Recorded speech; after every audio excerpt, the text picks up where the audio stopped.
नमस्कार दोस्तों, मैं सिद्धार्थ आप सभी का बहुत बहुत स्वागत करता हूँ। तंत्र शास्त्र में जितने भी देवी देवता हैं और उनकी जितनी भी आकृतियाँ और चिन्ह हैं, उन सभी का बहुत ही गहरा अर्थ है। कहने की बात यह है कि ऐसा नहीं है कि किसी ने भी किसी भी देवता या फिर देवी की जो मन में आए वैसी आकृति बना दी। जैसे कि देवी काली का जो विग्रह हमें दिखता है या फिर इनकी जो आकृति हमें दिखती है, चित्र जो हमें दिखता है, उसमें इन्होंने नर मुंडों की माला पहनी होती है। अब इसमें प्रश्न ये आता है, ये कितने मुंडों की माला है? इनकी माला में कितने मुंड हैं? इसका उत्तर है 51। 51 क्यों है? क्योंकि 51 हमारी वर्णमाला में अक्षर आते हैं। स्वर और व्यंजन को मिलाकर के 51 अक्षर। ये काली के बहुत ही गूढ़ रहस्य के साथ में जुड़ा हुआ एक इसका चिन्ह है, सिंबॉलिज्म है। उसी प्रकार देवी ललिता, इनके भी जो 4 हाथ हैं और चारों हाथों में जो आयुध हैं, इनके बारे में हमने पहले वीडियो में, इस ललिता उपाख्यान की श्रृंखला के पहले वीडियो में हमने इसके बारे में बात करी थी। और आज का जो ये वीडियो है, अब चूंकि हम इस कथा के अंत की ओर पहुंच रहे हैं, तो अब यहाँ से हमारे जो रहस्य हैं वो धीरे धीरे करके और अधिक हम उसको उजागर करेंगे, उसका उद्घाटन करेंगे। और इसी कारण जो दंडनाथ देवी हैं और मंत्रिणी देवी हैं, उन्हीं के बारे में कुछ रहस्य उद्घाटन होगा इसी वीडियो में। अब हमें इतना पता है कि बाला त्रिपुर सुंदरी ने भंडासुर के 30 पुत्रों का संहार कर दिया। फिर विशुक्र ने अपनी एक और कुटिल नीति बना करके शक्ति सेना के शिविर में एक जय विघ्न यंत्र फेंका था। फिर देवी कामेश्वरी की मुस्कान से प्रादुर्भाव हुआ महागणपति का, जिन्होंने उस विघ्न यंत्र को, जय विघ्न यंत्र को खंडित कर दिया। अब यहां से कथा और आगे बढ़ती है। उस कथा में गजासुर का अंत करके महागणपति भंडासुर की समस्त सेना का भी संहार कर देते हैं, परंतु विशुक्र भाग जाता है। अब वो भाग करके पहुंचता है पुनः भंडासुर के पास। पुनः मंत्रणा होती है कि अब क्या किया जाए, और फिर तय ये होता है कि अब विशुक्र और विशांग अपनी 400 अक्षौहिणी सेना लेकर के शक्ति सेना पर आक्रमण करेंगे।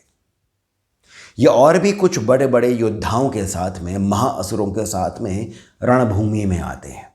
और इस ओर अब दंडनाथ देवी यानी देवी वार्ताली अर्थात देवी वाराही और मंत्रिणी देवी अर्थात देवी श्यामला देवी मातंगी, ये भी अब अपनी सेना के साथ में रणभूमि में आ जाती हैं। बहुत ही भयंकर युद्ध होता है।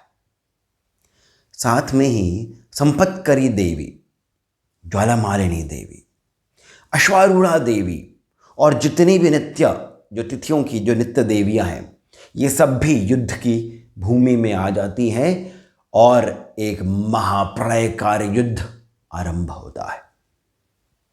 असुरों की विशाल सेना और शक्ति सेना की महान देवियां आपस में युद्ध कर रही होती हैं और धीरे धीरे करके शक्ति सेना जीतने लगती है। अब जब विशुक्र ये देखता है कि शक्ति सेना जीत रही है, तब वो एक अस्त्र का प्रयोग करता है। बहुत ही विचित्र सा अस्त्र है, इसका नाम है त्रिशास्त्र। त्रिशा आता है तृष्णा से, अर्थात प्यास। जब ये अस्त्र का प्रयोग होता है तो समस्त शक्ति सेना में जो बल होता है वो क्षीण हो जाता है। इनका जो उत्साह होता है वो हताशा में बदल जाता है। समस्त शक्ति सेना सूख सी जाती है। इतना कि अब मंत्रिणी देवी पहुंचती हैं दंडनाथा देवी के पास में और इनसे ये विचार विमर्श करती हैं कि ये क्या हो रहा है हमारी सेना को। हमारी सेना के अंदर इतना सूखापन आ गया है कि उनकी जो तालू है वहाँ से कोई शब्द निकल नहीं पा रहे हैं। कान का जो रस है वो भी सूख गया है, अर्थात ये ना ये कुछ बोल पा रहे हैं ना ये कुछ सुन पा रहे हैं। इनके शरीर में एक अजीब सा सूखापन आ गया है, सब कुछ सूख सा गया है। कुछ करना होगा हमें। दंडनाथ देवी अब ये सुन करके एक आकृति का आवाहन करती है, एक शक्ति का आवाहन करती है, एक व्यक्ति का आवाहन करती हैं जो कि पुरुष रूप लिए हुए है। इस आकृति, इस पुरुष का नाम है सुधा सिंधु। ये सुधा सिंधु जो है ये सुरामबुद्धि नाम की एक वर्षा करते हैं। सुरामबुद्धि अर्थात ये सुरा की वर्षा करते हैं, जिसे हम इंग्लिश में लिकर कहते हैं, उसकी वर्षा करते हैं सुरा। जो ये वर्षा होती है ये इस प्रकार से होती है कि केवल शक्ति सेना तक ही ये वर्षा पहुंच रही है और जो असुरों की सेना है वो इससे दूर रहती है। अब ये सुरामबुद्धि जो वर्षा है इसका पान करके जो इसमें जो सुरा आ रही है इसका पान करके शक्ति सेना पुनः स्फूर्तिवान तो हो जाती है, परंतु उनमें एक मद आ जाता है। क्योंकि जो ये पुरुष होते हैं, जो ये पुरुष हैं जिनका नाम है सुधा सिंधु, जब ये भी प्रकट हुए थे तो इनकी आंखें भी, इनके नेत्र भी रक्त रंजित थे। ये खड़े नहीं रह पा रहे थे। मद में इनका अलस था, अर्थात ये कि ये झूम से रहे थे। इनमें एक आलसपन था, परंतु मद भी था। रक्त रंजित नेत्र थे। इन्होंने ही वो सुरामबुद्धि वर्षा करी थी जिससे कि अब समस्त शक्ति सेना में स्फूर्ति आ गई थी उस सुरा का पान करके। इन सभी का बहुत ही गूढ़ रहस्य है। अब जब समस्त शक्ति सेना में फिर से वो बल आ जाता है, तब मंत्रिणी देवी अब प्रयोग करती है एक ब्रह्मशिरा अस्त्र का। ब्रह्मशिरा अस्त्र का इसका रहस्य मैं आपको थोड़ी ही देर में बताऊंगा, परंतु इस ब्रह्मशिरा अस्त्र का प्रयोग करने पर विशुक्र का अंत हो जाता है। विषांग को जब यह दिखता है कि विशुक्र का अंत हो गया है तो विषांग और भी घनघोर नाद करता हुआ रणभूमि में कोलाहल मचा देता है। शक्ति सेना पर यह टूट पड़ता है, परंतु वहीं पर ही दंडनाथ देवी, देवी वाराही अपने आयुध के साथ में, हमने देखा कि जो मंत्रिणी देवी हैं वो धनुष और बाण से आसुरी सेना का संहार कर रही है। अंकुश के साथ में वो आसुरी सेना का संहार कर रही है। वहीं पर ही देवी वाराही एक हाथ में हलायुध पकड़े हुए हैं, हल पकड़े हुए हैं, और दूसरे हाथ में इनके है मूसल। इनसे ये हलायुध से जितनी भी आसुरी सेना है उनको काट रही है और मूसल से ये बाकी की आसुरी सेना को मसल रही है। और इसी हलायुध से जब इनका सामना होता है विषांग के साथ, तब ये विषांग का भी अंत कर देती है। और ये अंत होता है अब भंडासुर के दो महा असुर भाइयों का। विशुक्र का अंत करती हैं मंत्रिणी देवी और विषांग का अंत करती हैं देवी वाराही। ललिता सहस्त्रनाम में इसके विपरीत बात कही गई है। परंतु जो ब्रह्मांड पुराण है उसमें इसी प्रकार से बताया गया है, जैसे मैंने अभी आपको बताया। अब यहाँ पर हम बात करेंगे कुछ रहस्यों की। बहुत ही गूढ़ से रहस्य हैं, परंतु उतने ही ये सुंदर है। युद्ध भूमि में देवी मंत्रणी अर्थात मातंगी आती हैं अपने ज्ञेय चक्र पर बैठकर। ज्ञेय चक्र का अर्थ क्या है? ज्ञान।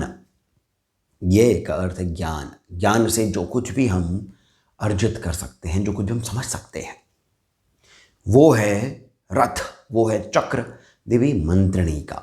मंत्रिणी देवी जो है ये मंत्रों की सिद्धि प्रदान करती हैं। यही श्यामला देवी है, यही देवी मातंगी है। जब इनका रथ चलता है, जब ये रथ पर बैठ करके अपने बाणों को चलाती हैं धनुष पर साध करके, तब गीत गुंजायमान होते हैं, मंत्रों की ध्वनि सुनाई देती है।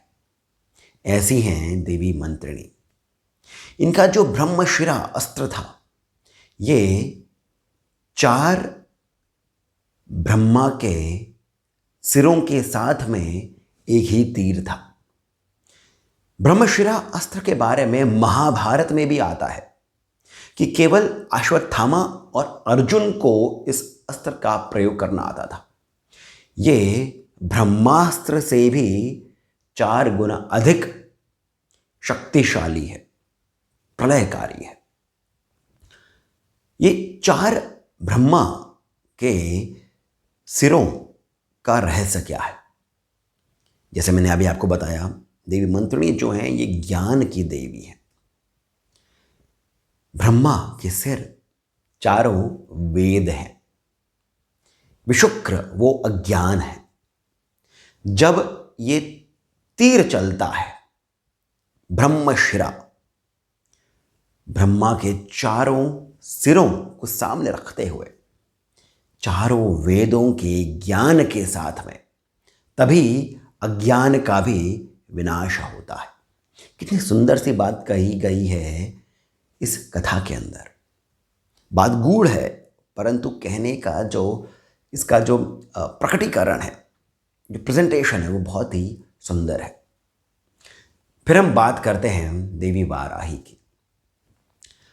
देवी वाराही का जो एक आयुध है वो है हल। हल का अर्थ क्या है? ध्यान से सुनेगा। हल जो है वो जोतने के काम आता है, बोने के काम आता है।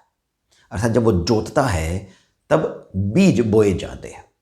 ये बीज क्या है? हमारे प्रारब्ध कर्म।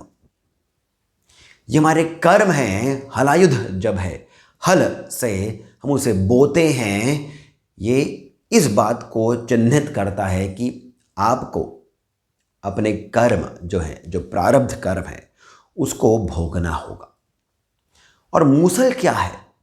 मूसल जो आगामी हमारे कर्म है, आगामिक यानी आने वाले हमारे जो कर्म हैं, उनको ये पीस देती है।